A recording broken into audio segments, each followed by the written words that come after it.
Hello दोस्तों, आपका हमारे चैनल बुद्धा लर्निंग में स्वागत है। चलिए शुरू करते हैं भगवान बुद्ध की कहानी। एक दिन गौतम बुद्ध अपने शिष्यों के साथ एकदम शांत बैठे हुए थे।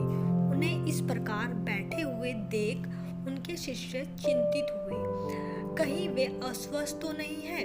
एक शिष्य ने उनसे पूछा कि आज वे मौन क्यों बैठे हैं, क्या शिष्यों से कोई गलती हो गई है। इसी बीच एक अन्य शिष्य ने पूछा कि क्या वह अस्वस्थ है, पर बुद्ध मौन रहे। तभी कुछ दूर खड़ा व्यक्ति जोर से चिल्लाया, आज मुझे सभा में बैठने की अनुमति क्यों नहीं दी गई है।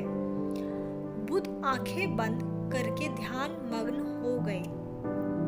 वह व्यक्ति फिर से चिल्लाया, मुझे प्रवेश की अनुमति क्यों नहीं मिली।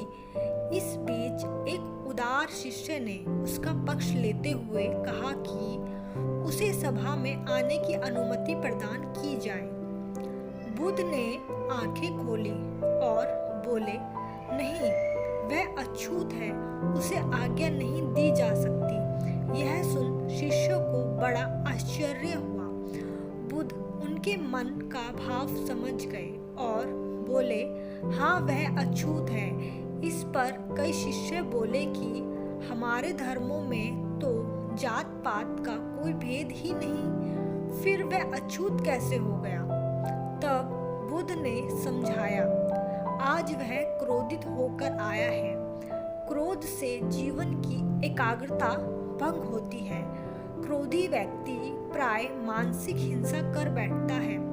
इसलिए वह जब तक क्रोध में रहता है तब तक अछूत होता है। इसलिए उसे कुछ समय एकांत में खड़े रहने दिया जाए।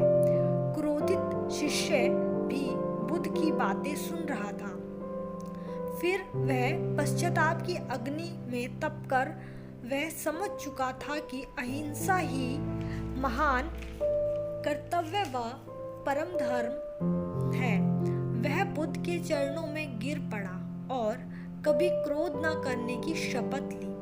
आश्चर्य यह है कि क्रोध के कारण व्यक्ति अनर्थ कर बैठता है और बाद में उसे पश्चाताप होता है। इसलिए हमें क्रोध नहीं करना चाहिए।